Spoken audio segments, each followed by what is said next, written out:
Unnao rape case کی متاثرہ اور ماں نے مجرم سینگر کی سزا روکنے کو موت قرار دیا، کہا سپریم کورٹ جائیں گے، ماں بیٹی کو پریس کانفرنس سے روکنے کی کوشش۔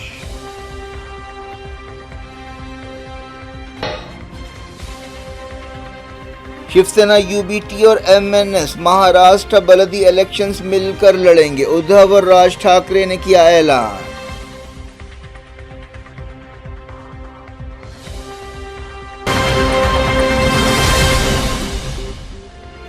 یہ تھی آج کی خبریں۔ شجیع الافراد خود نہیں، اجازت اور اپنا بے حد خیال رکھنا۔ اللہ حافظ۔